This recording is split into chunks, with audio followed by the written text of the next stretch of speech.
All right. Hello, hello. Happy Tuesday. I named the stream after Tuesday. Almost forgot what day it was. Hope all of you are doing well. I have all my windows open right now, and there's a lot of noise. So if you guys hear that, let me know. I'll suffer in the heat, I guess. But I don't know. It's kind of a nice day, so I opened up the windows. Honestly, the stuff coming out of from my end is going to be a lot weirder than probably what we hear from out there. But that's fine. Hope everybody's doing good. MCL, hello. Danny, hello. Lamb Slayer, Doom and Baby Doom, hello, hello. Oops, Too Much Ranch, Megan, hello. Addie, glad you can make it. Hope you're doing well. Red Mist, hello, hello. Misfit, hello. Common Keys, that is unfortunately what they call me. Hope you're doing well, my friend. Hello, hello. Rachel D, Octopushy, Scanner Daffley. Pissers, not as fun as the brunch bunch. Yeah, that's fair. But what do you do after a good long brunch? You go take a piss. So I think that I think it all works out. Let's see, who else do we got here? Laura, hello. Big Al, my friend, how have you been? I hope you're doing well. Common Keys, I think I said hi, but hello again. Boko Poco, I got a job interview on Monday. I've heard that too much. I'm assuming that's an inside joke, but well, it's a Lauren joke. But if not, good luck on the interview. Kit Kat, hello, hello. All right, let me get to what we are doing today. Oh, I changed some settings too. Because last time I streamed, I kept getting a bunch of pop-ups on the YouTube side saying like, you're messing it all up, you're doing things wrong. So I think I fixed everything. But I probably just made it worse. So if anything weird happens, any, weird visuals or the audio cuts or anything like that, please do let me know. Callie, hello, hello. I do appreciate brunch today. Thank you for that. Let's get to... Oh, I'll just warn everybody now, too. We're probably not doing any Lauren tonight. I don't have a ton of time. I'll probably go for like an hour and a half, maybe a little longer. But yeah, what I do have planned is a little bit of TCAP footage and then mostly Hansen Dateline stuff. So if you don't want, if you're only here for the Predator catches or the Lauren calls, I understand. No worries. Probably not the stream for you tonight. I mean, there'll be plenty of Hansen, finding other types of predators, I guess. But we will open with a predator, one that I did last time that I really enjoyed. That I'm probably still not going to do a video on, but fuck, I love this guy so much. We're going to just open with some Twink Toilet, because god damn it, he puts me in a good mood. I don't know why. Weird sentence. Twink Toilet puts me in a good mood. Yeah, that's what I meant by, weirder stuff coming out of my open window than probably what we'll hear from the outside world. So, yeah, let's hop into this. Let me make sure you guys can actually hear it. Let me turn it up a bit, and we will start with this. Meanwhile, back at the house, men continue to show up. Come on in. How you doing? Because I'm not there, the decoy invites a suspect to come up to the house, but then quickly locks the door. So why'd you lock the door? Which gives the Murphy police the chance to move in. Police, get on the ground. Get on the ground. Get on the ground. Okay. Get on the ground. My god. And place... How strong is that cop? Oh, I'm on the wrong screen. Which one drug him? I think it was the guy on top of him, which makes sense. That's a lot of momentum there. Look at this cop. Look at the strength. It's just like pulling a mother trapped in a flipped over vehicle. It's the same level of strength that you want. Oh my god. And place him under arrest. If you throw your back out pulling a Twink Toilet, I mean, do you get like workers' comp, right? Like, there's probably on the form, it's like, car accident or, fell off a ladder. Oh, pulled Twink Toilet. That's the one. Let me check that. Gordon Ryan, hello, hello. Handcuffs. And Lenestri, hello. Got one in custody. While the chief waits in Terrell, his officers back at the police station are busy. The three men you just saw arrested are booked, photographed, and brought into an interrogation room for questioning. Oops. This is 35. Twink Toilet just always looks, I'm so glad Wall's channel is back for, a multitude of reasons. But one of my favorite series that he ever did was the Twink Toilet Tweets, which I'm surprised I got out in one in one attempt there. Twink toilet. See, I fucked it up. The Twink toilet tweets are fucking hilarious, and he's so like bitchy and just like catty, and you can see it. Like, look at. Well, he looks like he might be crying here.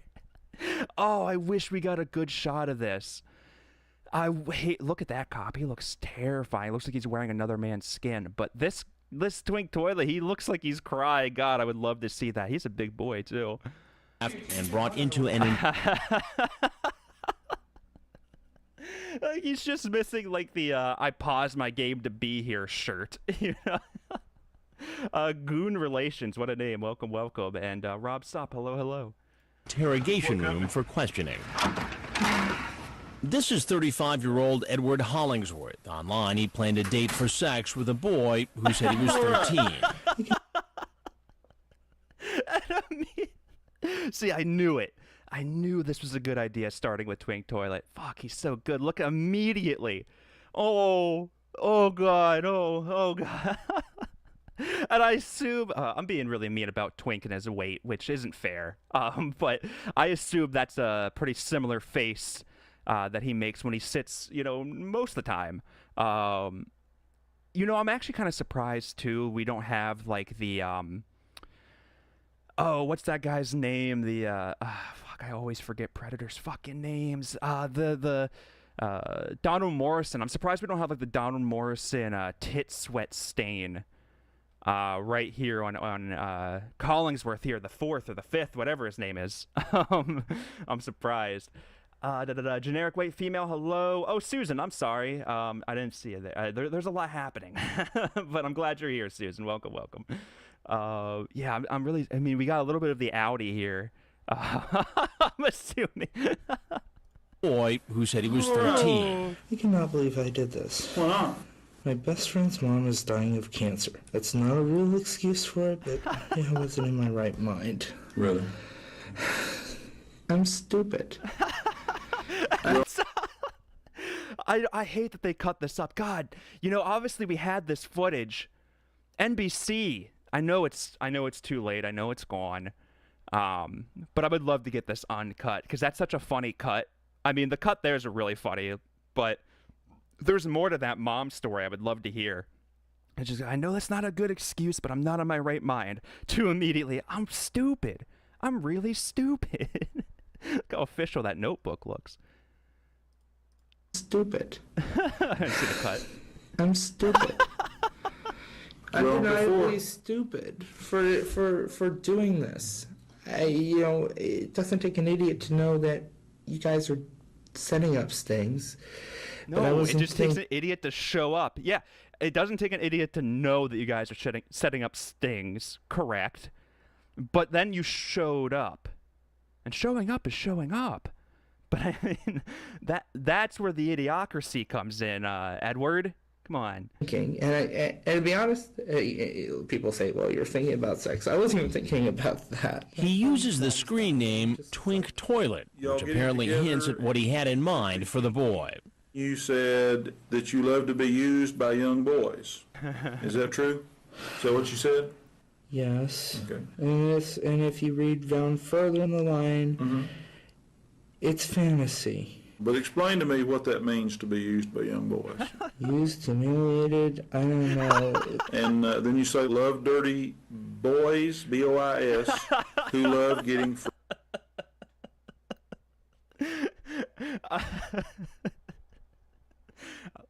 Oh my God. Can you, I mean, just imagine this getting read back to you. Is there a better, I really think the thinking man pose really is the best option there.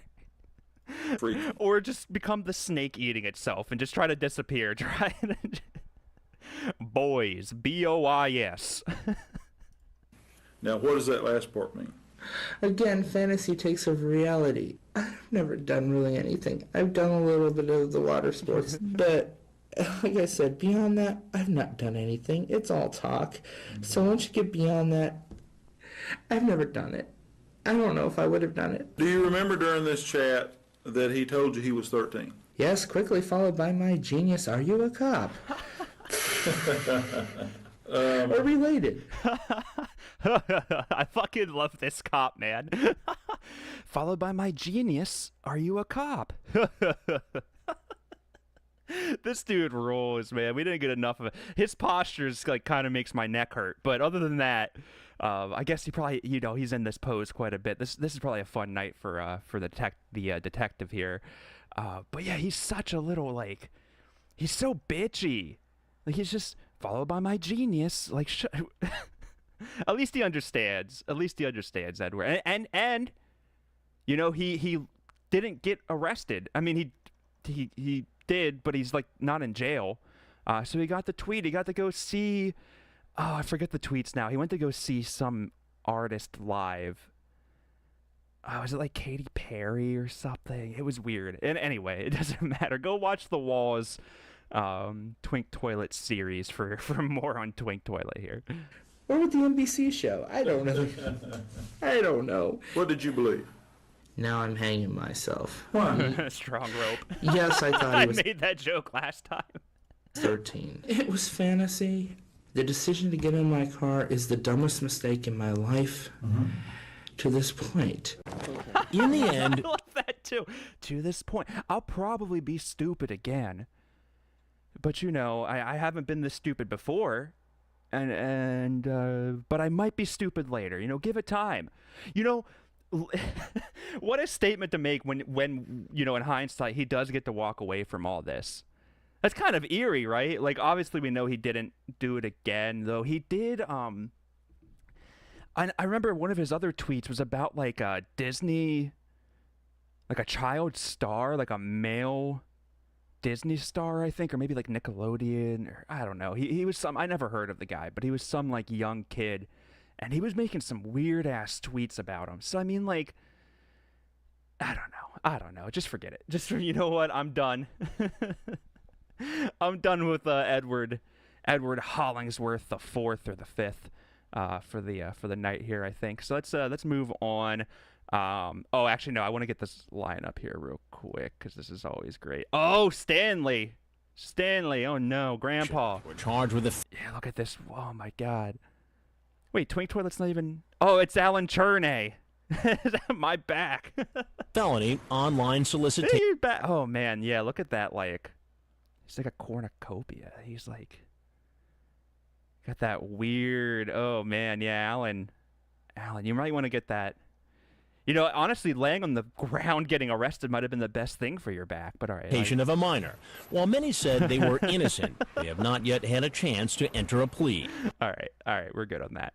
All right, so yeah, for the most part, what I want to do now for the rest of the night, and we've watched all of these, it's just been a long time since we have, but I want to go back and watch some more of the Chris Hansen Dateline non-TCAP stings or whatever you want to call them.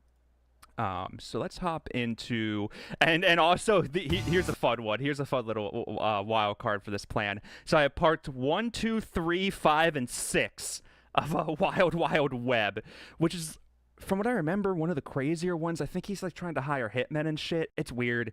I'm kind of hoping they're just mislabeled, and part 5 is actually 4 and 6 is actually 5, and that's the whole thing. But we might miss a part. It's fine. This was posted 12 years ago.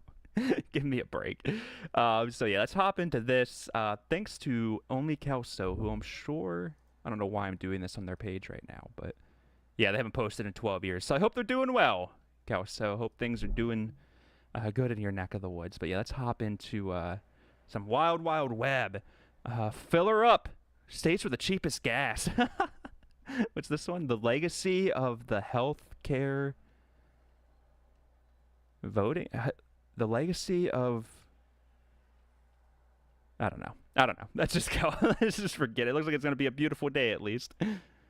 For 16 years, we've been building a site that's been called innovative, insightful, and informative. Now there's a new name for it. We're now NBCnews.com. What you're looking at is someone suggesting on hidden camera he's a hitman. You don't think we should walk around and talk? And I'm playing along as a potential client. I got a problem with a guy, Okay, and I got to take care of it. okay. It feels like a scene from a movie. What are the options? What's going to happen to him? Well, what can you do? I can do anything. But he's Hey, Chris. Could you look any more like an undercover cop, Chris? You know, the TCAP stings, they almost always go to, oh, well, I can tell you're law enforcement. Now, this guy, Vin Rames, I guess, I don't know. He looks like he could sniff out law enforcement. So I don't know. It's fine. It's fine. Maybe it's the 140p we're watching this in. Maybe Chris actually looks really, really cool, and we can't tell. no actor, and he's telling me what he's willing to do to a potential Yeah, victim. Rob. Yeah, He can exactly. disappear, or he can get hurt, he can get hospitalized. A lot of things can happen. You'll see what happens with him later. But this isn't a story about a hitman. It's really a story about where we found him. Of all places, in the online classified. A place where billions of people worldwide come to sell, share, and offer services. You can buy a lock of Marilyn Monroe's hair for how much? $400 in Queens. What a steal. I wonder what that's going for nowadays. Sell, share, and offer services on sites like Craigslist and Backpage. You can find anything: apartments, cars, furniture, jobs, or even a spouse. But with just a few clicks, you can also find some very strange things. A young man offering his kidney for $50,000. It wouldn't matter to have 2 kidneys or 1 kidney. And that guy grew up to be Steve Jobs, just an entrepreneurial type. I mean, is it really a crime to sell your own kidney? I don't know. I'd like to talk. I'm going to talk to my lawyer, and I'd like to know the legal ramifications of selling my own. It's not like he went out and got somebody else's. I respect the guy's hustle. You don't need both. What do you need both for? Woman selling a potent narcotic, a drug that should only be prescribed by a doctor. How do you justify this? You asked for them. This man says he's selling his marijuana delivery business. I can do about $800 to $1,000 a day. These are just a few of the people behind the posts, the billions of listings in the digital universe. They may look like simple words on a screen, but peel back the listings and there's a world of drama. I think it is dire. It is very dire. Anger. Get out of my f***ing office. Now you're aggravating me. Desperation. It could potentially save my life. And deception. Your boss is selling counterfeit products. Oh, yes, absolutely. Tonight, our hidden cameras take you inside the fascinating world of the online classified, a place where everyday people live double lives. I'm Chris Hansen with Dateline NBC. We begin with how... I mean, we'll get to it later. Watch that be in part 4, which we don't have. But look at that guy's face. That was amazing. Hold on, I want to see that one more time. Your hair's on sweet. Hello, hello. Somebody, Squad Ryan, maybe? Hello?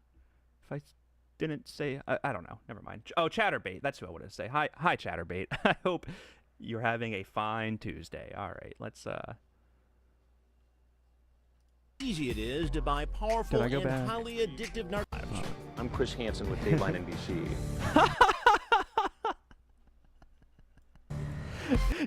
He's like, no, that wasn't. How'd he know about the girl I was talking to? How? Oh, fuck. He makes house calls now. Well, this looks like Chris's like body double back here. Who's that guy? We begin with how easy it is to buy powerful and highly addictive narcotics without a prescription. And there are listings for almost any illegal drug you can imagine, inflaming a national epidemic of drug abuse. Take this listing: No More Pain. Someone is selling narcotic painkillers, including OxyContin. We responded, and a few hours later, here comes our delivery man. Sorry about the rain, dude. Good to see you. Hands me 2 pills when I greet him. What do I owe you? I hand him $80, and that's when I tell him who I am. I'm Chris Hansen with Dateline NBC. On a quick, like, obviously fuck this guy for selling. Well, I guess this is pre-fent, so I guess he's fine, No, but really the thing I hate the most about this guy is the electric scooter. I live in Pittsburgh, and a couple years ago we had like a deal with the city where these electric scooters were everywhere, and I fucking hated them. They would oh my god. Okay, not even gonna go on it. Hate this guy's shoes too. Not sure what that's all about. But yeah, once again, Chris, really working on the being inconspicuous. You're getting illegal opiates on the street. You're probably in a lot of pain or something. I don't care. I don't think you would care too much to get a little bit of rain on your head. I think you'll be okay, Chris. Put the umbrella away. Everybody else is fine. You know the show? You locking me up? I'm not locking you up. Oh. I just want to ask you about what's going on here. He knows if I was a cop, he'd be arrested. Selling OxyContin on the streets. Hey, Printo. Hey, felony. Kragnar. Maybe. Voice to voice. Well, you should be nervous. You just did something illegal. People are getting hooked to this drug all over America, and you're involved in selling it. Yeah. How do you justify that? He told us he was just a delivery man, and this was his first and last time selling pills. I was just doing a friend a favor, you know what I'm saying? Chris takes the glasses off like Clark Kent. Like, as soon as he takes, you're like, holy shit, it's Chris Hansen. I thought you were a mild-mannered beat reporter, Swiss Manson. I don't know. I panicked. Look at this. Fucking, wow, the hidden cameras looked like regular cameras back then. Why didn't they do this in TCAP? Unless that's just some guy. That could just be me. That could be like a guy like me just in the background, like, holy shit, it's Chris Hansen. Yeah, fuck you, pedophile. And he's not. So you're saying you're never going to do it again? That's exactly what I'm saying. Hey, Jameson. Swear to everything. And he scooted away. Here's another post selling narcotic painkillers. This time, we asked for Vicodin. We set up a meeting with the seller, and here she comes. Hey, how are you? Nice to see you. How's everything? Walk with me to this place right here. She leads me into a little boutique unrelated to our deal, where for $80, she hands me an empty cigarette pack with 6 pills inside. Yeah. There's 6 of them in there for you. 6. Okay. And that's the Vicodin? Yes.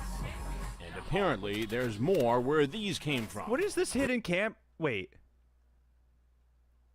where is the hidden camera? I guess he's like right over here.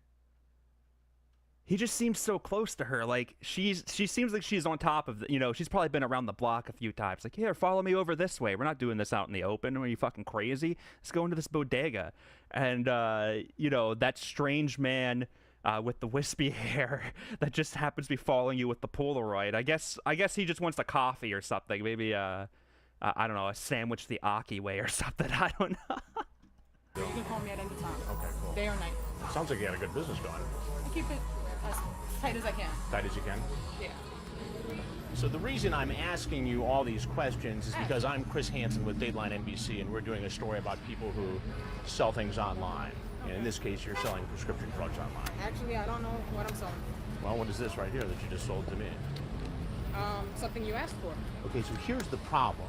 You're illegally selling these drugs, these prescription medicines, and these are the drugs that end out. up in the hands of teenage kids really. who get addicted. What she actually sold us was the generic form of Vicodin, which she implied was prescribed to her. This is my own stuff. This is your own stuff? Yes. Where do you get it? From my own place. What place is that? I'm not going to cause my place to get in trouble. Absolutely not. It's just my own thing. Do you understand what it is to struggle on a day-to-day living? Do you understand what it is to provide drugs illegally? May I speak freely? Please do. Marijuana is considered illegal and yet is about to be legalized. Explain to me that one. Thank you and have a good day. Thank you. And as long as she changed the you weren't selling weed, because they're gonna have the weed guy earlier, and I agree with what was that, like a Miami Heat hat? I agree with Miami Heat hat lady. Joey, the white Miami Heat, exactly, yes. I agree, the weed, who really cares? And especially in New York, like that shit, on paper wasn't legal till pretty recently, but nobody gave a shit about weed in New York. But that's not what you were selling, lady.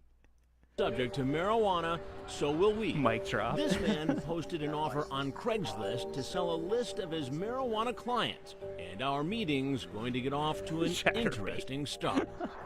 Like that guy from that child molester show. get that all the time. Come to think of it, you do look like that guy. I get that all the time. Seriously, how easy was it for you to get this stuff and for anyone else that wants to buy it? It's disturbing, Lester. I mean, basically, you go on one of these sites, you punch in a search term like pain relief, and you have all these options to buy drugs. Yeah, let me teach America how to do it. I feel like the talking head stuff might be what gets me, like copyright. And actually, I mean, this video's been up for 12 years. Who cares? Just play Us it. doing, like Vicodin and oxycodone. You show up at a time and a place that you set up, you have the money, you get the pills. And this is really important information for parents to know because there's an epidemic of this kind of drug use among teenagers and college students. You met some fascinating characters in this investigation. Sure. What's coming up next? The next guy goes by the name Dr. Love, and he's got an entire drug dealing business up for grabs. I can do about $800 to $1,000 a day. And check out what we've got later. Would you sell a body part on Craigslist? Would you buy one? How desperate are you? I'm desperate for my children. When Wild Wild Web continues. For 16 years, we've been building a site that's been called innovative. Yeah. All right. Whoa. Look at that transition. Hold on a second. Let's see that again. Hi, Sky River Rain.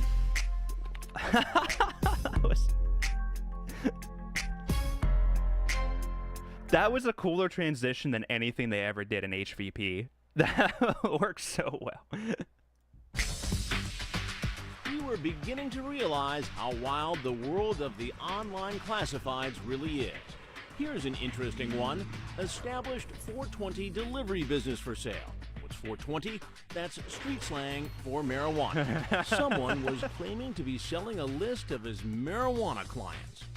We responded, and the seller okay, so again, I don't have a huge issue with, like, you know, I don't know the logistics of what he's doing and what else he might be pushing. You know, let's just say on paper he's just selling weed.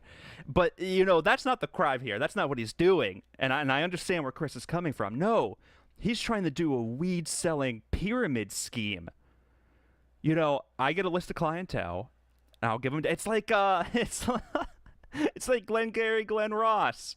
He's, oh my God, fuck. One of the bald ones, Alec. I don't know. He'd always be closing. He's that asshole coming in to teach you multi-level marketing. And yeah, 420. Yo, let me get some 420. That's what Chris would probably say. Suggested we meet him outside Central Park in New York. How you doing? I'm cooling, man. Meet Robert Atkins. This is me. I have nothing to hide. From the start, he wants to make sure that our undercover producer isn't really a cop. I'm not a cop. Don't worry about it. It's not good enough for me. I don't talk beyond this point. Our producer shows him his identification, and Atkins opens up. His New York driver's license just says "not a cop" at the very bottom. That's, you know, maybe you're not that great at this, Atkins. I forget, Dr. Feelgood or whatever. Maybe you're not that great at this, but you know, you're just a marketing guy. You're at the top level, you know, and you got your guys buying in, and if they sell to two more investors, well, everybody's money pot's going up then. Ironically, their money pot, it's going up. I can do about $800 to $1,000 a day. Yeah. All profit. Oh yes, 100%. I mean, it's like you can sit on your ass for a month and do nothing either. That's the cool thing about it. Right. For $15,000, Atkins says he'll sell us his list of high-end marijuana customers and a crash course on drug dealing. If I'd have your phone right here, I'd be like, listen, here it is. These are your clients. This is your guy who you buy the product from. This is your price. Like, I'm willing to sit down and train and teach someone. He says his pot supplier in California... It's also such a weird... Like, as a guy who may have... You know, I don't want to incriminate myself here too much, but I may have purchased marijuana not through a dispensary once or twice in my day when it wasn't as readily available. And I don't know, man. If I went to the same guy for a while and then all of a sudden he was like, "Oh no, actually I sold the business," I would probably just move on. I don't know if I would just like, who the fuck is this guy? Who's this tall, lanky white guy who he's dressed like a cop? Did anybody tell you that? Why is he holding an umbrella outside? It's not raining. I don't know if I trust this guy. Athena, hello, welcome. Can simply mail us our stash. Or is he send off MoneyGram? He sends his back to you in one day. UPS to your door, designated address. You got nothing to worry about. Mail order weed is a way of life. Our producer says he's interested, but first he'd like Atkins to meet his business partner. That would be me. So we set up another meeting. Good to see you. All right. Yeah, it's Chris. How you doing, Chris? You look like that guy from that child molest for sure. He recognizes me right away, but doesn't seem to mind he's going to be on TV. You do look like that guy from NBC. Well, here's the thing, Robert. I am that guy from NBC. All you gotta do is say, Rob, listen, I'm interested in marijuana dealers on Craigslist. Here's what we're doing. Selling marijuana in large amounts is a felony in New York, but that doesn't seem to bother Atkins in the slightest. I'm not ashamed of what I do because, I mean, let's face it, there's a lot of hypocrisy involved. And we know the politics. Nobody wants to touch it, but everyone smokes it. He says selling marijuana is actually a public service for those in need, like sick people. There are people who are going to use drugs. Shut. Okay, so I hear that in dispensaries a lot. You know, I have friends that have worked in dispensaries, and you know, a lot of them are like, yeah, you know, you're doing the right thing. You're helping a lot of chronically ill, and I'm sure you are. But I've been, you know, it's a lot of like people named, I don't know, Zach and Kyle, who are like 25, and they're just like, yeah, man, I got anxiety and I can't sleep well, and like it's a lot of that. No, I need this to be 28%, not 23%. Like, so yeah, the public service argument, very funny. But out of all the people, I mean, Chris, you talk to, you know, opiate pushers. You're talking, you know, you led the episode with a guy who was going to murder somebody for you, allegedly. You know, Dr. Feelgood over here, I don't really feel that much anger towards. Again, I don't know what he's been up to. I don't know what else he might do. I don't like the Ponzi scheme. Not a big fan of that. But yeah, I don't know. It's weed, Chris. It's okay. It's okay. But you know what? It filled out the episode, and that's fine. And I don't think he's gonna get arrested or anything, so it's cool. Brad, welcome. Yeah, it doesn't help anxiety. Yeah, it depends. It really does. But yeah, if I'm just gonna go do something where I might already be a little nervous, I don't think smoking weed, like smoking weed and watching Family Guy with my underage date seems like a horrible idea. Why would you do that? And Athena, that's awesome. Yeah, I would rather live in France than catch streams. So you're doing all right. I hope that's going well for you. And they're going to do what they want, and it makes it look bad. But I can call off 4 people, you know what I'm saying, that I deal with who have cancer, who are wholeheartedly great, honest people, that the health care is too much for them to pay. Right. Atkins says it was one of those sick clients who gave him his nickname, Dr. Love. The name Dr. Love actually came from a gentleman who has multiple sclerosis. And the guy shakes, but when you put the marijuana in his mouth, he calms down, he relaxes, and that's when I feel I'm doing my job. Atkins even sees himself as a kind of healer. If there was no such thing as money, I would grow marijuana and I would literally give it to people. Some people call it selling weed, but having this type of science, when you're giving someone something and you're relieving them, you feel like to a degree you're doing God's work. But he realizes what he's doing is illegal.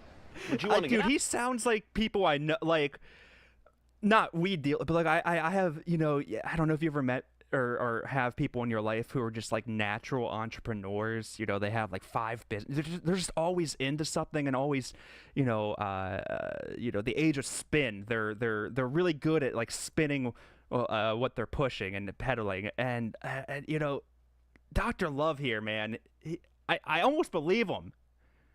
Like, I want to support Dr. Love. I hope, you know, Dr. Love, if you're out there, if you're watching, Dr. Love, reach out. Shoot me an email, Dr. Love. I think it's I'm pissedhanson@gmail.com. Dr. Love, please reach out. Well, I want to get out from the perspective of having to watch my back to do it. You know what I Right. mean? Like, I'm getting a little Like, do you have to tired of carry a that. gun? Do you worry No, about not somebody at all. robbing you? No. Or I deliver to people who are down in this area, you Right. know, doorman buildings, co-ops, people who own penthouses. You gotta understand, being a pothead is a cult. You know what I mean? It's like Satanists, you know, Satanists know Satanists. You know what I mean? Potheads know potheads. It's a cult. Atkins admits, like Whoa, are these weird real birds? That's crazy. You had me. Dr. Love, you had me up to a certain moment, and then you compared potheads to Satanists, which, you know, there probably is, on the Venn diagram, there probably is a good amount of overlap there. But Dr. Love, you know, let's work on your speaking. I really do see a great CEO behind Dr. Love. You just really need to work on the public speaking, which, you know, I'm not great at either. I think if Dr. Love and I hung out, went to maybe like a couple seminars, we could both become really good public speakers, and we could avoid, you know, bringing up the Church of Satan. I don't think that's worthwhile unless they're offering me a movie role, which I will take. I don't know if it's worth bringing up. millions of others, he's a creature of the online world. But what is it about Craigslist as a phenomenon? Craigslist is a place where people can run and do their dirt. I mean, I had a guy ask me can I kill his wife one time, man. Really? Yeah. Murder for hire? Yeah. Yeah, and he was like, you know, I put an ad on Craigslist, no one responded. So that's the type of crap you find on there. Dude, how fun. Okay, look. Okay. All right, I'm going to let it go. We're going to move on past Dr. Love. But just from that little interaction there, the Satan stuff was weird. But outside of that, doesn't he seem like kind of a fun guy to hang out with? Wouldn't you just kind of want to, you know, shoot the shit a little bit with Dr. Love, see what he's been up to? Coming up, a hitman may not be as far-fetched as you think. We just might have found one ourselves. It seems like you're advertising a business that could kill people. That's later. But next, Madonna tickets to a sold-out show. Think they're for real? Listen to his Fake Out. Now, where did you buy them from? Ticketmaster. Then watch our Stakeout. You tried to scam us out of $700. What? Things that go That's on. crazy. When Dateline continues.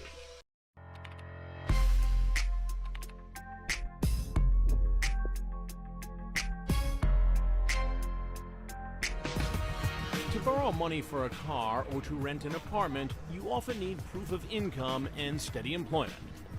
And if you don't have that proof, no problem. There are listings in the online classifieds offering fake documents, even if it's illegal. Take this ad offering proof of income packages, pay stubs, even tax returns, all counterfeit. So we ordered documents for a person who doesn't even exist to make it look like he had a real job with a real income. We were directed to pick up the documents in a New York suburb. Hey, how you doing? I'm back. This woman, who says her name is Alana Martin, was waiting for us. First, she hands over a fake tax return. This looks great. Man, you did good work. Thank you. That's the W-2.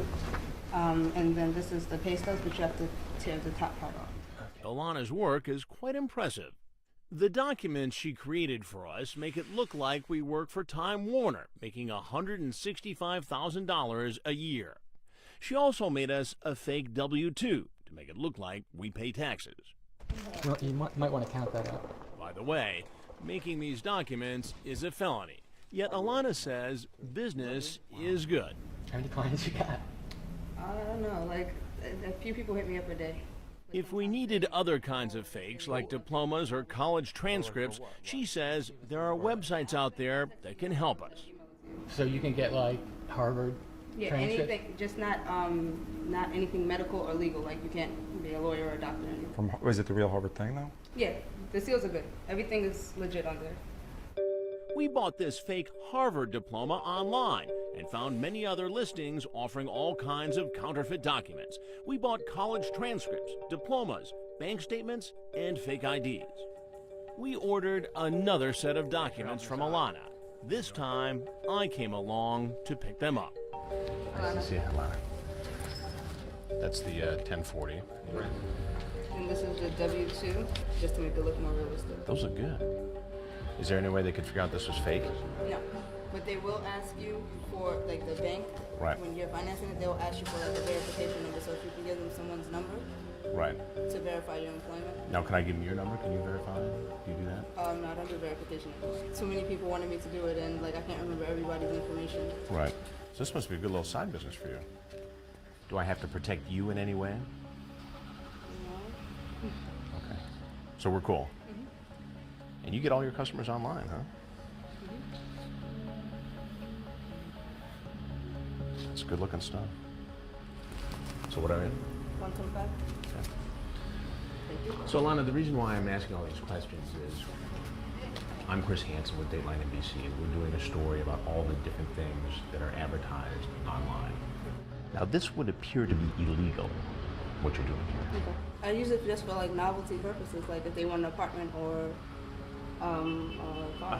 Nathan Garcia, welcome. I don't know. I mean, I hope I can help throughout the rest of the stream, but if not, I do know a doctor on the streets of New York who's people have called him a miracle worker.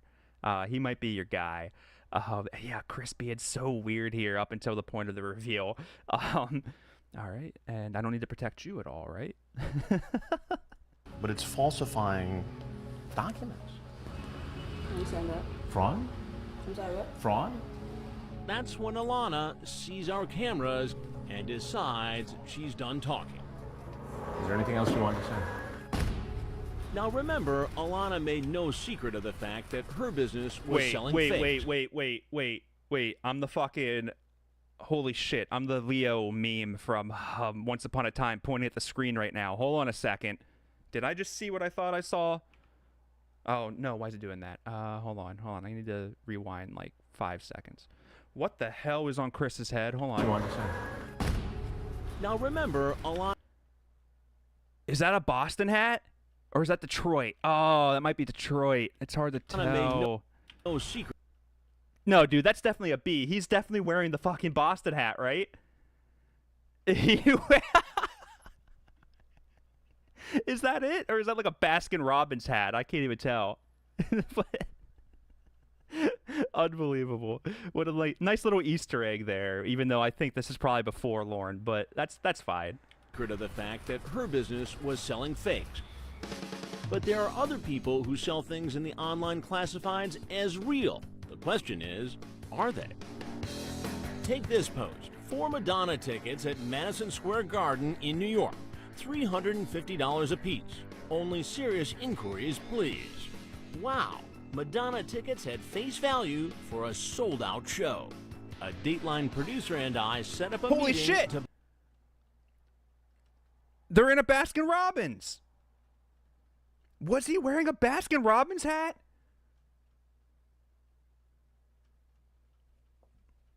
Guys, I need a minute. What the fuck?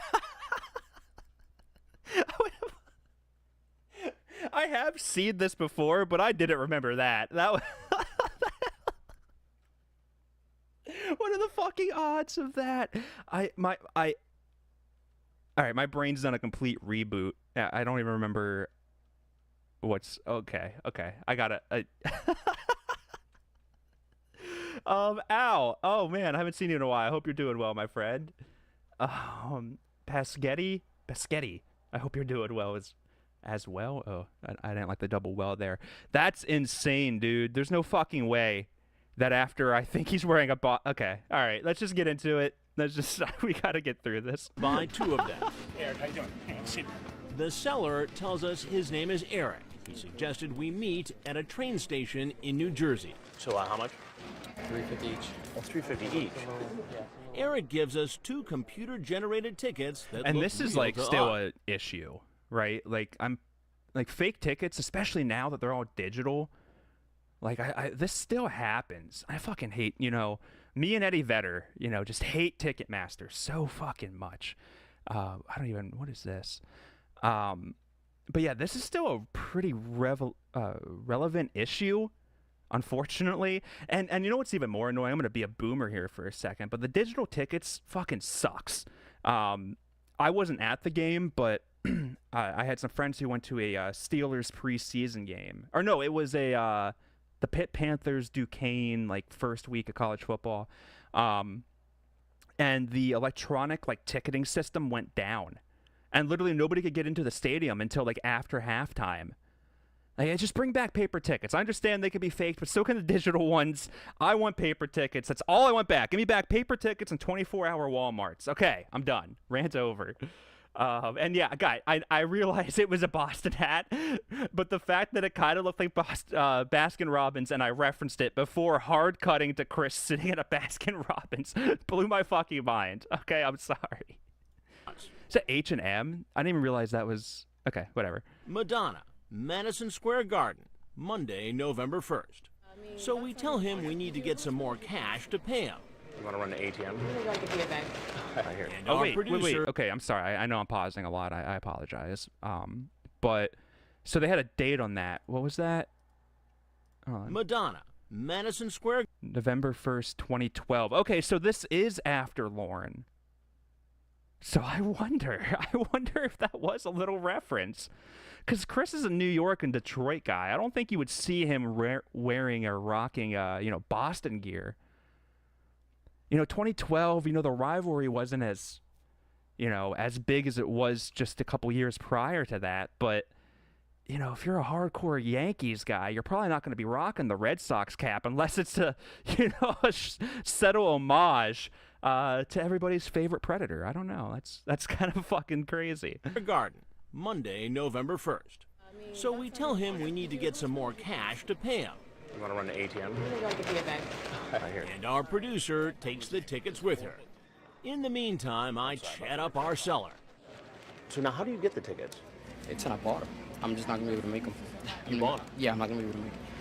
Now, where did you buy them from? Ticketmaster. Oh, Ticketmaster. Yeah. Ticketmaster, the online ticket merchant for thousands of events. Now, our producer hasn't really gone to an ATM. She's actually on the phone with Ticketmaster. They agreed in advance to tell us whether the tickets are real or fake. Of course, while the seller and I wait, he sticks to his story. So we won't have any problem using those? No, they scan the barcode and you walk right through. You walk right through. Mm-hmm. And those are legit? They're not? Of course. Because you see a lot of these things on Craigslist. Where are they? People are selling all kinds of different tickets. Things people come up with nowadays. What's that? The things people come up with. Yeah.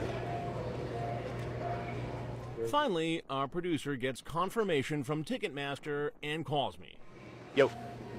Eric is still wondering about the cash, but I assure him he'll soon be getting everything he deserves. Okay.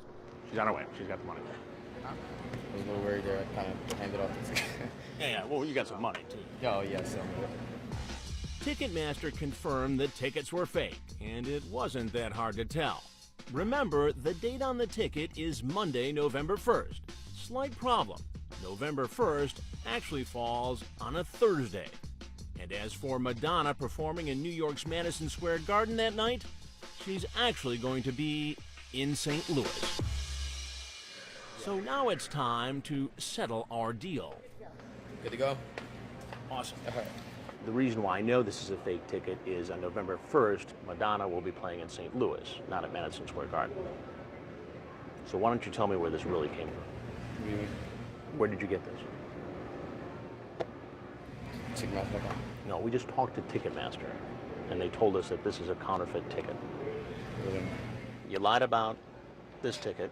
You tried to scam us out of $700. That's all right. All right, so here's one other thing you have to know. I'm Chris Hansen with Dateline NBC. Yeah. And we're doing a story on all the different things that go on Craigslist. Oh. And we just caught you selling phony tickets to Madonna. Hi, Mom. Why don't you just fess up and tell us really what happened? I don't know anything about this. Come I don't know on. what you're talking about.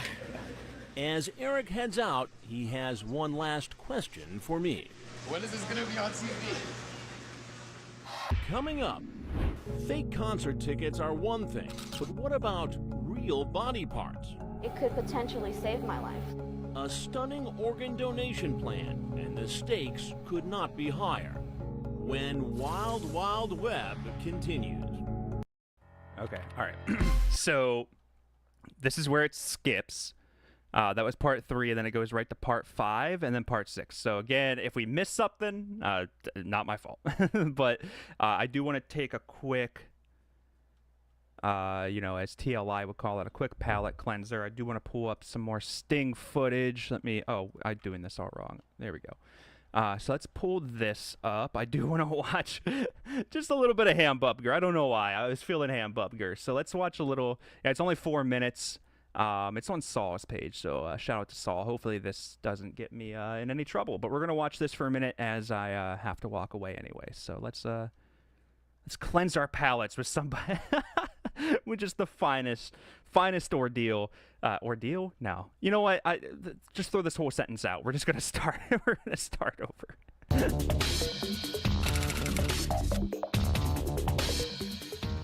You ready, Sam? Let's go ahead and get on down there. He's coming. Here comes 53-year-old James Wiles, a retired truck driver from Jacksonville. You can come on in. Hi. Online, Wiles uses the screen name Hambubger to chat with a decoy named Claire, who told him she was 13. Early on, Wiles tells the girl he's in love, and he quickly hopes the love affair will go to the next level. Maybe if you want, we could have sex, or just go to the beach and enjoy each other's company. He goes on to say he wants to perform oral sex on her, and she replies it's okay. As long as you're gentle. Baby, I will be gentle as a pussycat.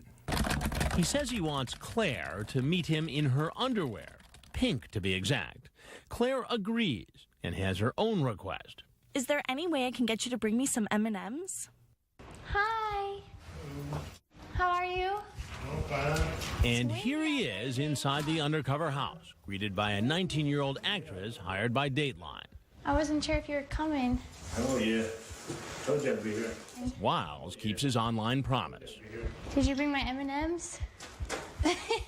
Did you bring the condoms, too? No? No. Thank you. Well, I'm going to go change. I'll be right back, okay? We've blurred his graphic body language, which seems to telegraph exactly what's on his mind. You seem a little nervous driving around out there. Yeah. What are you doing here today, Jim? I'm coming to see her. And how old is the girl you came to see here today? She says she's 13. 13. Right, I'm just visiting, that's all. I did not want to have sex with her. Well, that's not what it says here. I know what it says there. We will be making love all the time I'm there. Okay, cool. With my tongue up your blank. But I say that on all of You say that all the time. Right. James, did you ever watch Yeah, television? Chris, it's called an opener, all right? Haven't you read the game? Okay? You say that, and then you say that her shoulders look small or something. I don't know.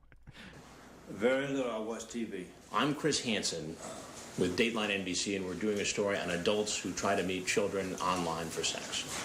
Sir, please, I'm not in for sex. I'm just in for friendship, that's all. And to prove it, Wiles gives an excuse we haven't heard before.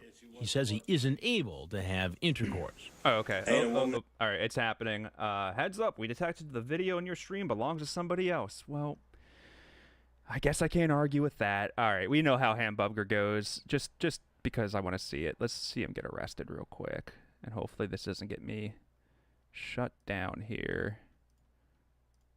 Turn around. Wiles is brought to the arrest. Turn around. Wiles is brought to the police station and agrees to speak to investigators. And it's so, he's like 50, man. Like, he's not that old. He just looks 100. He's not that old. Okay, I don't want to get taken down. I want to finish the stream. So let's close that. Let's go. Oh, the transition's back. All right, so I don't know. Like I said, we might have missed a part, but hopefully it just picks up where it left off. I'd love to know more about these kidneys for sale. So hopefully we didn't miss too much. Duncan P, hello, hello. Welcome, welcome.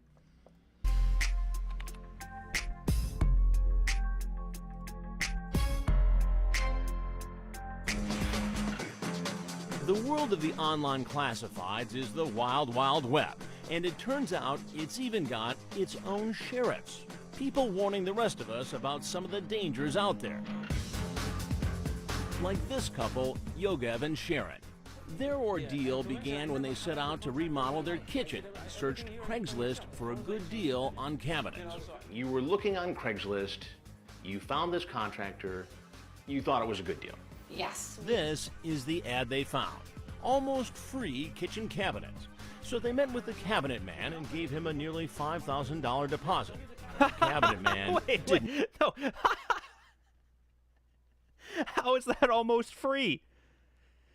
How is that? Okay, we might have missed the illegal organ sale, which sucks. That sucks. But this might be funnier, actually. You know, these are victims. I do feel bad for them. Yeah, she did have like a horn behind her too. Maybe that was like where the cabinets were supposed to go. I'm not sure. But if you sign up for something that says almost free, right? And then you have to make a $5,000 deposit. That is almost as far from free as you can get. I mean, $1, $5, that's close to free. You know, it's still a lie. I guess that is almost free, but $5,000. How much does it cost to put cabinets up? If $5,000 is the scam price, goddamn, how much does it cost? I mean, I'm sure it's not cheap, but all right, let's just illegal Oregon, exactly. Delivered. Did you ever see him again? No. Never saw him again. We had communication through the phone. We were chasing him, constantly calling him. When I spoke with them, they still had no kitchen. How long has it been this way? 5 weeks. I mean, I really don't believe that he does kitchens. When Yogev and Sharon realized they'd been taken, they posted their own ad on Craigslist to warn others about the cabinet man. But it came too late for this couple, Scott and Danielle. What we paid for was a beautiful brand new kitchen. What we got was parts of a beautiful new kitchen. They say they also lost thousands to the same man. Once we gave him the money, we never heard from him again. They even won a judgment against the cabinet man in court, where he was a no-show. So who is he? We replied to his almost free cabinet ad and made an appointment as potential customers. And we brought Scott and Danielle along to see if we could help resolve the issue. I'll go in first, and if he agrees, then we'll bring you in and we'll try and mediate this situation. With a hidden camera rolling, I met the cabinet man. His name is John Altman. John, I'm Chris Hansen with Dateline NBC. Okay. From the get-go, Altman was not happy to see me.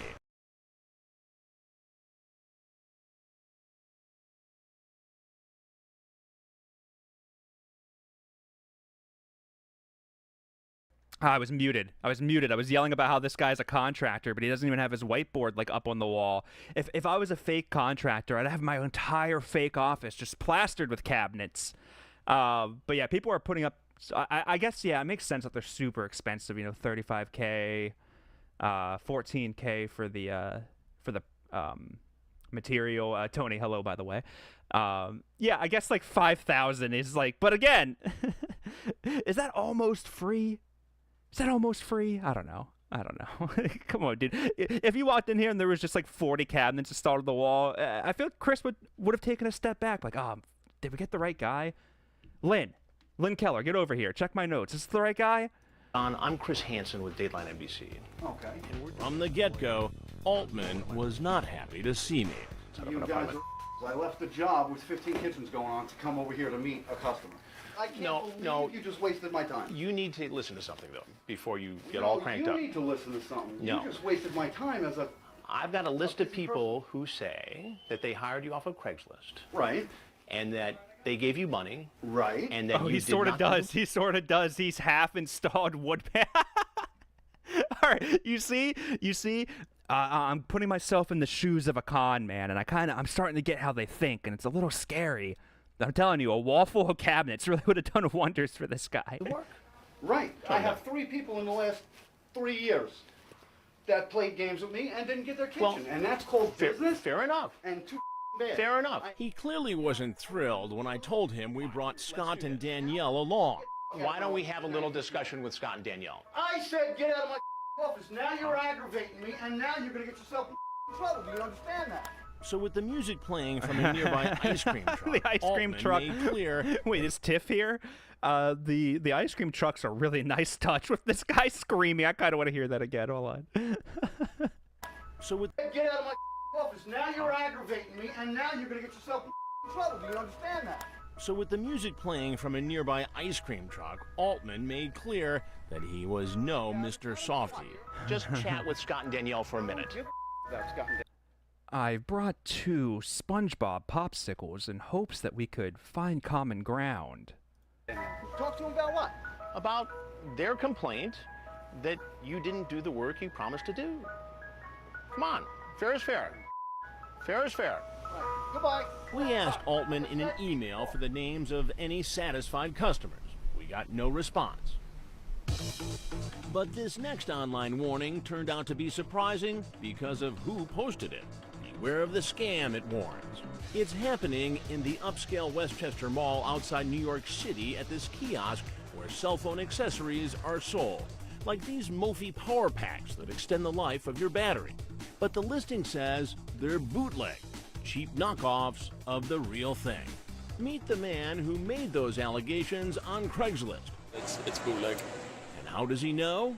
Because he works here, and he's blowing the whistle on his own boss. Do you think your boss has any idea that you posted that?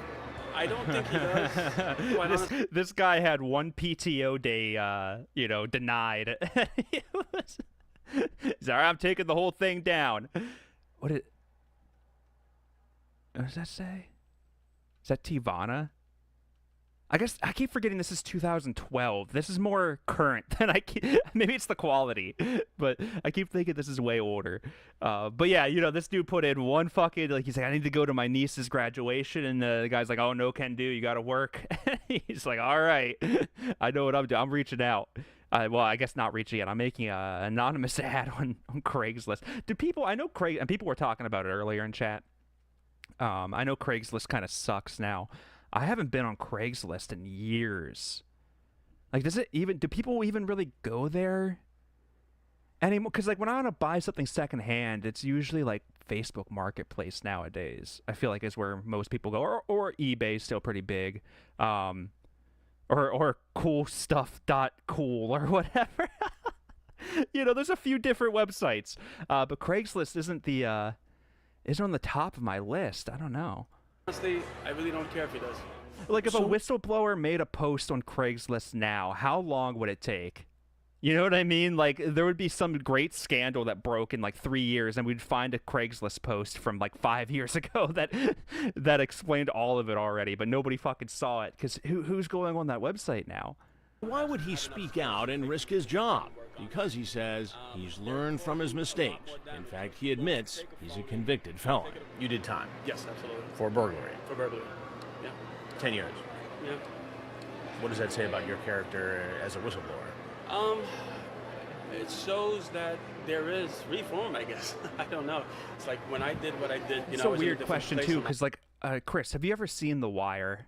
I mean, confidential informants are huge. I mean, sometimes that's all the the police, the whatever, CIA, police, FBI, whoever, maybe the fire department has a confidential informant. I don't know, but a lot of times that's your best source, because they're in. It just doesn't matter if they've played the game. If you're trying to, is that a thing? I'm not in the loop as much with the Roblox stuff. I do want to get into that more. Not the game, but what's going on in the background. I'm waiting for the Hanson documentary to drop. But the guy that he's working with, I forget his name. I had never really heard of him until all this, but I watched one of his videos not too long ago, and he was kind of explaining it. So I guess, is that the move? You move from Roblox over to Craigslist? Imagine you I don't know. I'm not even gonna go there. Never mind. Can you imagine like your 12-year-old victim probably doesn't even know what the fuck Craigslist is. You have a better chance on Whisper with Johnny Connecticut. My life, I just had a new child. I was battling drug I think it is addiction. standard athlete. Kind of like my ethics and my morals took a back seat to a lot of bad things in my life. Today I am the person that I always wished that I could be. But are his allegations right? Are these battery packs really fakes? We bought one at the kiosk for $79. The next day we asked Chris Johnson, a lawyer for Mophie, to take a look at it. And I could tell beyond any doubt that this is in fact without counterfeit, even taking out without even having to look at it. I went back to speak with the owner of the kiosk, Oved Ashkenazi. These are counterfeit. This is what you said that would be taken. Well, I know for a fact that they are. Okay. And you know too. But Oved, who owns at least 11 kiosks in 3 separate malls, maintained he had no idea his products were fakes. But the business you're running involves selling counterfeit items. So you're basically ripping people off because it's an inferior product. It doesn't work the way it's supposed to. I understand. I will take it off right now, right away. Okay. And he did. We came back a few days later, and the kiosk was closed. But it turns out Ovid's claim he had no idea about the fakes wasn't exactly true. In fact, he'd been warned in writing about selling counterfeits by the people who lease him the kiosks about a month before we met him. So we went back to another mall where Ovid runs a kiosk to ask him about it. Ovid wasn't there, but we spoke to one of his employees who happens to look a lot like him. We're trying to run a business here. I understand that. Okay. He wasn't happy to see me. If that camera doesn't get the out of my face, I'm going to have a big problem. Why don't you tell me who you are and your relationship to Oved, and we can clear all this up. I told you, if you don't get that camera out of my face. Let me tell you right now, if you touch him, if you touch me, listen, you will be in big trouble. So you better calm down right now. Then you better move because you want to get touched too. I'll put my hands. That'll be the last time you touch somebody, my friend. I tell you that. You better get that. Holy shit. Yeah, Chris is going to kill you if you touch him. That was the most ominous threat I've ever heard Chris make. This is such a fucking schoolyard battle though. Like, you're not going to want to do that, my friend. Oh, what if I do? You're not going to want to. But Chris dropping it'll be the last time you ever do that. Oh my God, Chris's training might come in and he might just attack. Just a single karate chop to the fucking like Adam's apple and you're done. Don't get too close. And Ron Knight's not even here. Ron Knight's like perched up in the background somewhere. He's completely painted blue and he's camouflaged into this wall. And he's ready. He's ready at any moment. This guy's in more danger than he realizes. Camera. Don't touch him. Do not touch him. You will buy a whole lot of trouble. I will break the camera. That would be a huge mistake. That would be a huge mistake. Go find pedophiles or something or else whatever you do. Why can't you just tell me what your relationship is with Oved? I'm trying to work. Well, then go to work. After our visit, Oved's employee called us, and he apologized for his behavior. Oved had no further comment. Coming up, I got a problem with a guy. Okay. And I got to take care of it. Okay. Our most bizarre encounter yet. Have we crossed paths with a hitman? When Wild Wild Web continues. For 16 years, we've been building a site that's been called innovative, insightful, and informative. Now there's a new name for it. We're now NBCnews.com.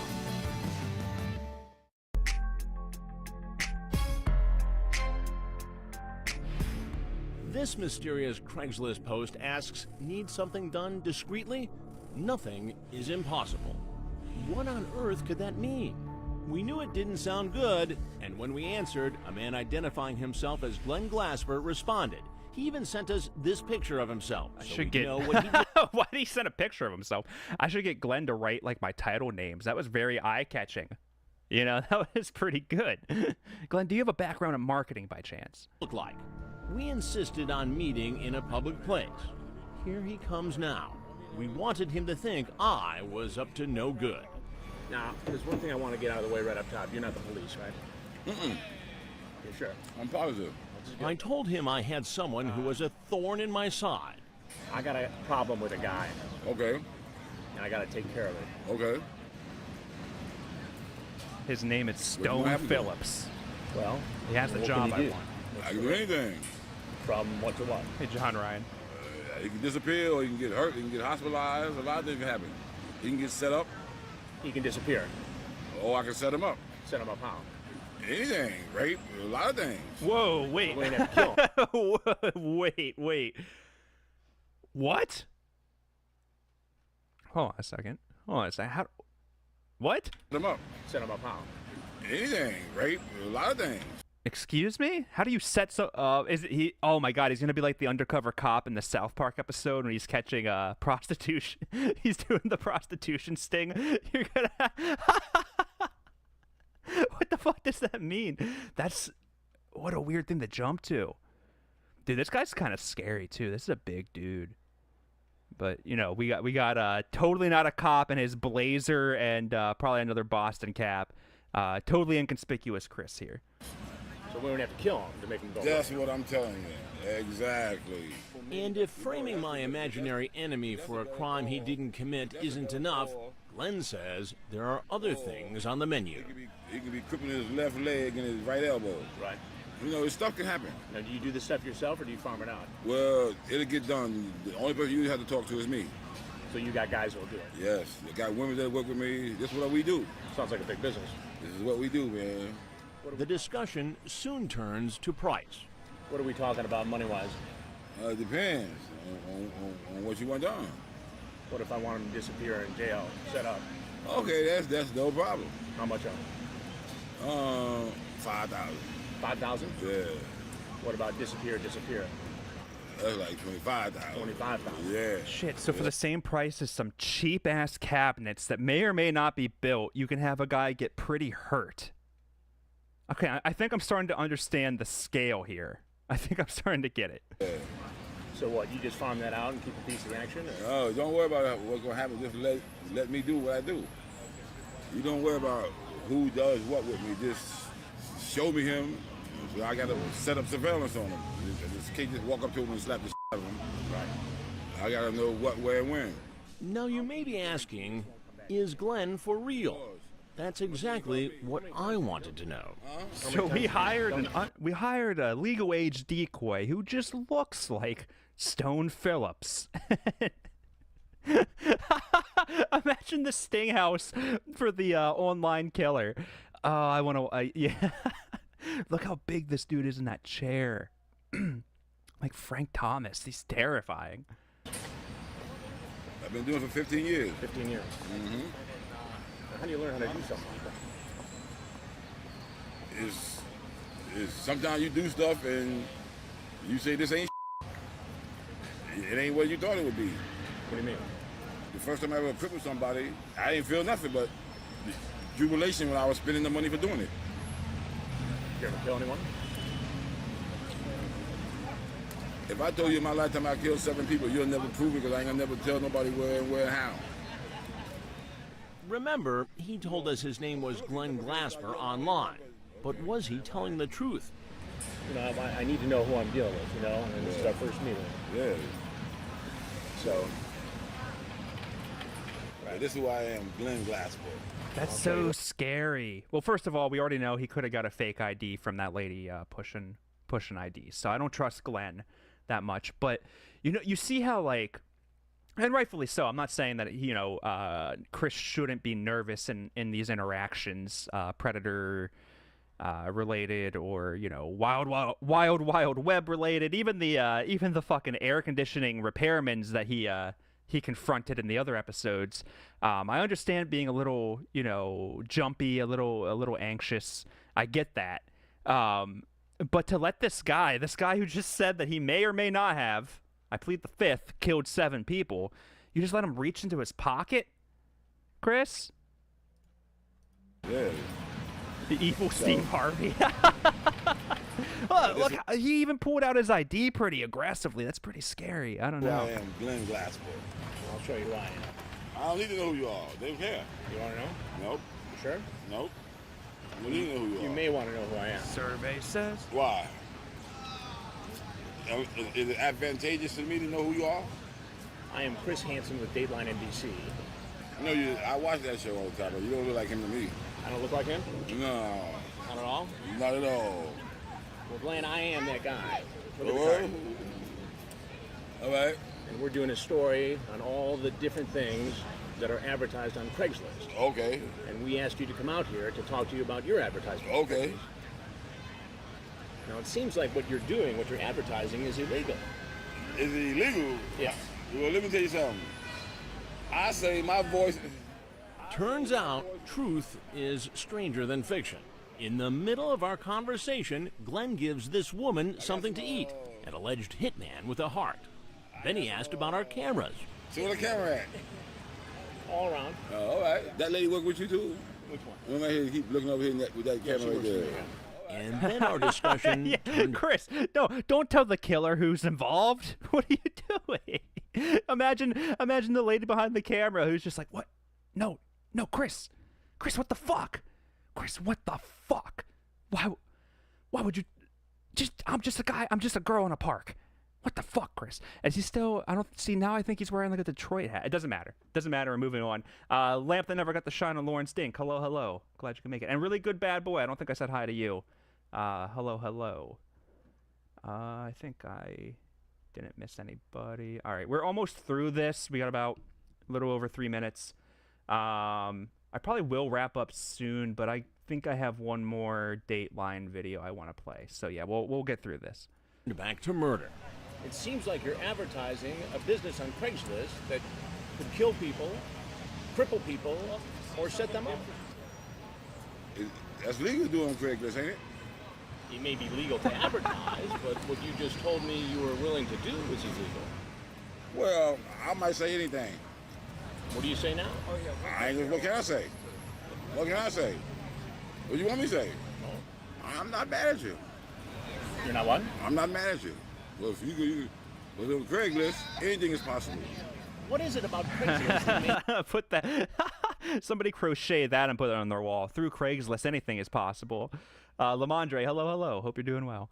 Do you want to advertise? I mean, you just told me that you've made people disappear, you've busted people up, and you've set people up. Mm-hmm. Those are admissions. Of what? Of serious crimes. Okay, I say anything. Prove I did a crime, Mr. Hansen. And what about offering his criminal services on Craigslist? But let me tell you something. Craigslist, you hear me? Yeah. Craigslist is for that type of stuff. How many people have answered your ad on Craigslist? About 1,000. 1,000? Mm-hmm. And give me a sense for the range of what they wanted to pay you to do. All type of wild, crazy people want you to set them up, want you to sleep with their wife, want you to do all type of stupid. What does Craigslist have to say about that and about all the other posts we discovered? After several back-and-forth emails, neither Craigslist nor Backpage.com provided anyone to speak with us about what we found. Yeah, the guy that usually talks about the cuckold situations, he's on vacation. So if you guys are good in like, let's just say December, we could probably talk. But yeah, he's going to be gone for a little while. Still curious about Glenn. How much money do you make on this? On this? How much money I made on this so far? $250,000. $250,000? Yeah. And how long you been doing it? 16 years. After all this, we weren't quite sure Glenn understood the ramifications of our on-camera discussion about murder for hire. Well, what do you think the police are going to say when they see this on TV? What can they say? They come ask me a bunch of questions, and that's that. But you admitted... What did I admit? To making people disappear. Yeah, I make people disappear. There's a lot of ways to make people disappear. But Glenn, those are serious crimes, man. You're talking about killing people, busting people up, and setting people up. I ain't never said kill nobody. I just said I make people disappear. Well, you can use whatever you want, like I say, but I ain't never killed nobody or nothing like that. But you busted people up. I busted people up because people got on my bad side. Well, that's illegal too. Well, they should call the police. They should call the police. And just like that, our potential hitman was on his way. Though we're not sure the rest of his story will be a walk in the park. As the saying goes, you can't make this stuff up. How is that allowed to happen? That Well, is how the consider this, saying goes, Les. All right, that's the end of that. We are going to divot to something very similar. Hold on, let me make sure I have it here. Really good bad boy. I appreciate that. Yeah, my cats are extremely well fed, too well fed, but they're doing all right. I do appreciate that. Ron San, don't. Yeah. Yeah, you're basically watching a PowerPoint, and I guess if you don't have sound, you can't hear me addressing that. But Ron-san, welcome. All right, so I do have one more I want to wrap up here with, very similar to what we were doing, another Hansen file, Dateline. Not sure what year this is from, but he goes from catching Craigslist killers to air conditioning repair services. So yeah, I think this one leads into another series of investigations, but we'll save that for another day. Let's just get through this one, and then I will probably wrap it up for the night. But I do appreciate you guys hanging out, watching some random, not even Predator related. So I do appreciate you guys for that, because I do enjoy these. These are really fun for me, and they're nice. Sometimes the Predator stuff, it's fun. I enjoy it. I probably watched it a little bit differently than most people because I laugh my ass off. Which, I mean, it is sick. Don't get me wrong. I don't think that it's good. If I didn't laugh, I would cry. So I pick laughing. But sometimes it's nice to get out of that world for a little bit. The Lauren calls can be so draining. The Predator catches can be so draining. But Chris catching Dr. Love, how can you be? How could you just feel melancholy after that? You really can't. So let's hop into some air conditioning repair services. About 12 minutes here. I'm sure I'll pause, and then we will call it a Tuesday. Oh, look at that. Look at the old DirecTV DVR system. I love this, too. It took us 38 minutes. They saved the best for last. Hansen gets the last 12, and there's like 5 minutes for Stone and Ann Curry to say something. As the warm months approach, it's time to make sure the central air conditioning is ready to go. That's no truer than in Scottsdale, Arizona, where summer temperatures can reach more than 100 degrees, and where the competition among air conditioning repair companies is fierce. Offers like this, a full inspection for a modest $39.99, are common. But consumer advocates say, watch out. They're advertising that they'll come out and tune up your air conditioner for, say, $30, $25, $40. Matt Failing is with the Better Business Bureau in Phoenix, Arizona. If this is a company that doesn't have a good reputation, you're going to be stuck with them. Jenny and her boyfriend Eric let us borrow their house and equip it with hidden cameras. All in order to see how well repair companies know their stuff when called for routine service. But first, we asked not one, but a group of experts to take a look at Jenny's house and air conditioning system to make sure it was in working order. The house has 2 air conditioning units. This one is just a few years old. The other is more than 20 years old, but still works fine. Our experts cleaned and tuned up both units, topped them off with coolant, and after replacing a part in the older unit, a minor repair, Jenny's AC system got a clean bill of health. It's good operating condition right now. And while the older unit may be less energy efficient than the newer one, nothing is broken, and it works fine. Jenny shouldn't have to spend a dime for any repairs. Hey there, I'm looking to schedule a tune-up. My head canon for this is that Hansen had some work done on his house, and he's like, $15,000 for HVAC? That can't be right. Let's investigate this. Because I don't think Hansen underpaid. I'm sure he got the best work available, but I'm sure he paid a fucking arm and a leg, that NBC money, and he's like, this can't be right. Let's get, Oh, why is it not playing? Come on. I'm clicking. Hello. Okay, that worked. What the fuck? There we go. You guys for this Thursday. She began by answering this ad from a company called Ace Air. On the phone, Jenny said she thought nothing was wrong with her AC units and just wanted the advertised inspection. You both for $54.90. She was told servicing both air conditioning units would cost $54.90 and not a dime more. Here comes Tim, the technician from Ace Air. Hi there. How are you? Good. As Tim goes to work, The compressor isn't too high. Yeah. we're watching it all from the control room upstairs. Your freon charge is perfect. This is where your high pressure in the unit is. Okay. So what is he actually doing now? He was checking the ratings of the capacitors. What does the capacitor do? Regulates power to its motors. But despite what our expert said, he has bad news for Jenny. It's a capacitor. It's testing bad. Tim says Jenny should replace a part called a capacitor, something that helps the motor run. What I recommend, change this capacitor, do a coil clean. He also suggests she have the coils cleaned. Coils carry the coolant. And the coil clean is what? About 90. But we actually had the capacitors and coils checked the day before, and they were just fine. $54.90. Jenny gives Tim the go-ahead to do the work. So your total right there. $372.05. Okay. Yeah, it's just That's when I come downstairs. Got your check here. 37205. How you doing? Hey, how are you? Good. Tim quickly realizes who This is kind of set up like a TCAP house. I like that. With the Food Network. Was that Food Network like magazine in the background? What is that? But yeah, Chris, ominously.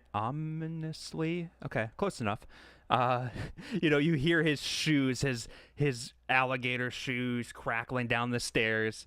Got your check.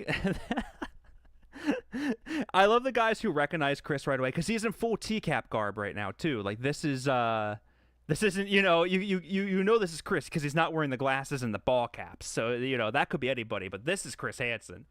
Lamondre, that's I have 3 ACs and the company comes out 2 times per year to do tune-ups every time. Yeah, honestly, you should set up a hidden camera and pull a Hansen on your Hansen of your own. Pull a Hansen of your own. I don't like that. I didn't like that sentence. I'm sorry I said it. But that would be fun. Just see if they're actually doing anything, because I don't think we're going to see it. Maybe we will in this. But I know, like, the air duct one, you literally just see them, like, walking in circles for, like, 20 minutes, and then they come back upstairs, and they're like, well, it's going to be $30,000 to fix your AC. Who I am. Yeah, hey, Alan.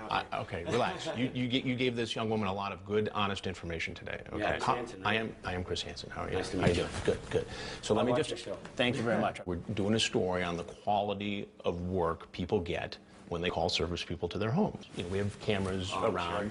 Sure. I know how it works. Okay. Tim explains that because Jenny's unit is old, he just wanted to make sure it lasted through the summer. Capacitors are #1 reason for breakdown in Sure. Arizona. And because the capacitors looked old, he says his suggestion to replace them was simply a preventative measure. What I recommend, change this capacitor and change the capacitor upstairs. The impression that I got listening in was that the capacitors were bad and needed to be replaced. I mean, that's what I took out of it. Oh, yeah? Well, that's not necessarily what I meant. I meant more that they're old, they're rusted, they should be replaced. I just wanted to ask you about it.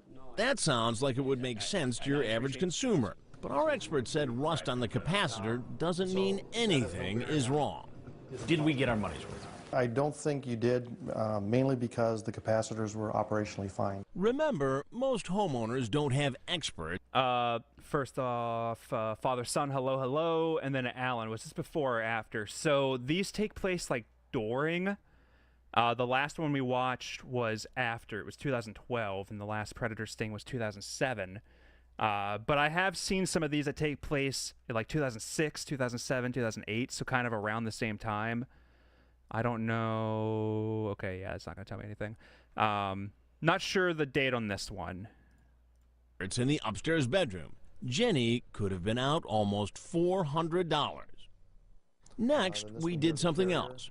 We wanted to know what would happen if we did something to the system that should be very easy to fix. Would a repairman be able to diagnose a simple problem? So the expert pulled out these fuses by just an inch, cutting all power to the system. He says any credible technician should be able to find the problem and push the fuses back in. Will Raphael from George Brazil Air Conditioning figure it out? Bingo! He sees the problem and fixes it. On top of that, now that he knows it was just a loose fuse, he tells Jenny her system is fine, even the old unit. And listen to this. Okay, so how much do I owe you? Oh, Raphael, that's not, I don't feel like that's right. Are you sure? Yeah. That's actually, I mean, good guy Raphael. He's dressed like Buzz Aldrin a little bit. He's kind of, yeah, maybe some Neil Armstrong, 1960s astronaut vibes here. But good guy. Good guy. But you think you would still charge for the service call. But you know what? Why am I looking at the bad and the good? He's doing good. He's doing a good job. Okay, triple P's hurt. Hope you're doing well. Welcome to the stream. And X Derek, hello as well. We were actually getting towards the end here. We're going to watch basically the rest of this, and then I'm probably going to call it a night. But do appreciate you guys hanging out and hopping in. Job well done by Raphael. Coming up, will our other repairmen do as well? What is this, man? You guys trying to test us here? Actually, I am. See, here's something that you need to know. We had that system tested. Is that the fuse... And coming up from... The only thing wrong with Jenny's older air conditioning unit was these loose fuses. We know that because we deliberately pulled them out, cutting off power. That'll shut down the compressor. And what was your name? I'm sorry. We're testing the expertise of home repairmen, and these techs who showed up did exactly the right thing. They pushed the fuses back in and told Jenny no other work was needed. Raphael wouldn't even accept payment. So how much do I owe you? Will George from America's Comfort Heating and Cooling do the same? He quickly finds the loose fuses, pushes them back in, and does his inspection. But instead of telling Jenny the job's done, he has some bad news. You have a leak somewhere. Her system, he says, is leaking Freon, the coolant inside the air conditioner. But how would he know? Testing a leak is a long and complicated process, something that George didn't do. So there's a leak. Oh yeah, 100%. There's a leak.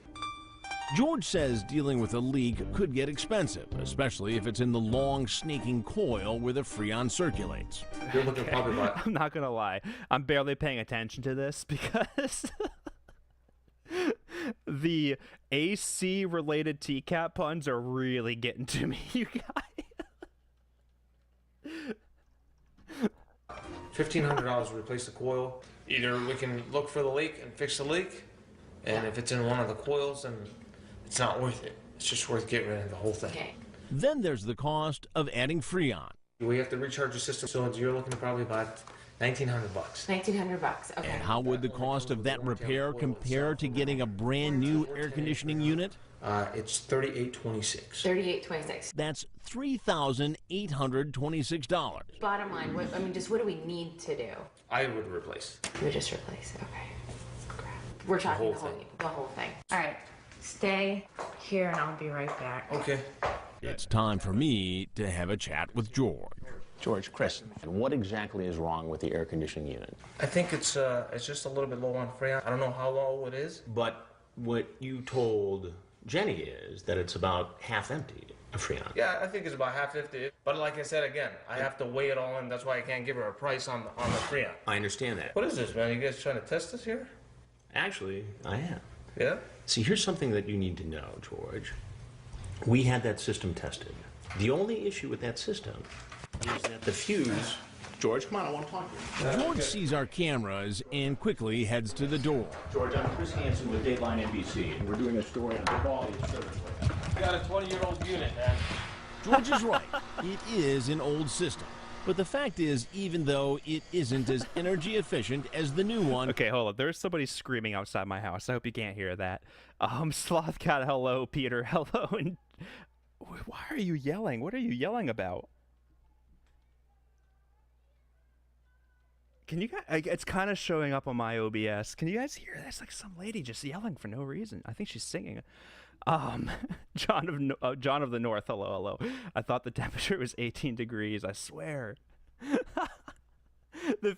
Dude, this is the best. And I want to give, you know what, Derek, I hate to do this, but I'll give you some credit. The AC is a predator. I think it started this whole thing off. Do appreciate that. Slothcat, I thought you liked bad boys. I'm a bad boy. What can you say? All right, I'm always breaking the rules. All right, let's just get through this. It works just fine. Could you guys hear the lady like yelling outside? Or expert Carl. It is up in age, and you know its efficiency is not what the newer one is, but operationally it's sound. Had Jenny followed George's advice, she'd have been out thousands of dollars to replace an air conditioning unit that wasn't broken. The AC guy just got here. Here comes our next technician, Tony, from Abode Air. All of a sudden, I can feel air, but it's not cool. Tony comes in and, after meeting Jenny, heads back outside, checks himself out, and gets his tool. But how carefully does he check out the air conditioner? He appears to examine the circuit board and take some notes, but he never spots the loose fuses we deliberately pulled out. Instead, he jumps on the fact that it's an older unit and says he's... Tony, okay, so Tony feels like the kind of guy who loves, like, you know, she was cute, and Tony, you know, you know Tony. Look at Tony. Tony gets around. Tony sings karaoke, and people stop from the outside just to listen. So as soon as he saw her, he went outside and, you know, gave himself a quick look over. What's up? I'm Tony. I imagine it was a lot. Look at that wine bottle. I imagine it was a lot like that. Just like, how you doing? A lot of Joey from Friends energy, I would assume. Maybe, I don't know. He's found an entirely new problem. How's it look? Well, you got some bad news on the older one. I do. Yeah, it has that, what we call an LRA. It's a locked up rotor amp. Tony tells Jenny that the problem is something called a locked rotor amp, meaning her motor isn't working. Okay, so it's just bad. Yeah, it's... The unit is completely bad. Yeah, it's just bad. It's shot. Yeah. Tony's best advice, get a new unit. Do you know how much a new unit? Maybe we could discuss this more over some pizza on me. What do you say? What are you doing after this? Unit would cost? Just a rough estimate. We'll say 5,000, rough estimate. $5,000? Remember, all that's wrong are the loose fuses. Hey, how are you? So I head downstairs to speak with Tony. Married. So all in, what do you estimate this will cost? Probably about 5,200. 5,200. Good, and that's the estimate right there? Yeah, I gotta still finish filling it out. Yeah. Well, let me, Tony, before you go, there's something that I need to tell you. Sure. I'm really not the man of the house. I'm Chris Hansen with Dateline NBC. Okay.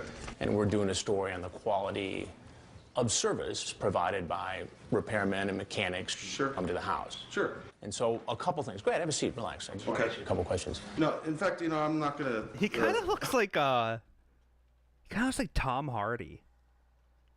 A little bit, like the nose. I don't know. I'm usually bad at these, but doesn't he kind of give you a little bit of some Tom Hardy?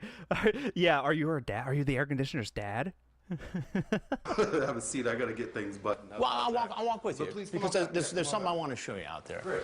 Things that you said needed to be repaired on this unit weren't broken. That's the bottom line. So I wouldn't say that system works fine at all. The bottom line is, on a 24-year-old system, they're going to have multiple problems with that. I don't care what anybody says. And he's stuck with his story, despite the fact that I pointed out the real problem minutes earlier. Can I show you one thing? Go ahead. Oh, the disconnect. Works just fine now. Yeah, it does. All you had to do was check right Push there. it in, yeah. Good to go. You know, it's kind of a learning experience for Tony. Because, you know, when stuff breaks, it's usually not, you know, a fuse might pop, but the whole fuse box, that's, you know, maybe they don't train for that. What a learning experience. That's how I would have played it. If I was Tony, I would have played that off pretty good. I would have realized, oh, you're not the man of the house. You're with Dateline NBC, so is that chick single? And then I would have just turned on my full Tony charm. I would have went full Anthony. I think I would have pulled. I would have been full Anthony on the whole situation, I think. Didn't push the fuse in, but... Well, why didn't you push it in? Because I didn't notice that it was sticking out. But wouldn't you check that as a matter of routine? No. You don't go to jobs where the disconnect is sticking out. That's what I'm saying. So what can you do to make sure... Wait, am I on Tony's side? What happened there? Tony, you charming son of a bitch. What happened there? You tricked me. All right, I think that's let's just get through it. The person you call is the right one for the job. First, when someone gives you the bad news, get a second opinion. So this is a must-do right now. But one of the best ways to find someone who knows their stuff is by word of mouth. Get a referral from someone who's had a good repair experience. That way, the odds of finding someone you can trust will go way up. That was the big piece of advice. Just like ask around. I guess that does make sense, especially like, social media is way bigger. Again, I don't know what year this was. If it was like 2012, I guess social media is social media at that point, right? But, nowadays, if you get work done on something, what's the first thing you usually do, other than like typing it into Reddit, is you might make like a Facebook post, being like, hey, anybody else having AC issues? Wow, I said that like Lauren. Who do you guys like? What did you guys pay? And people aren't.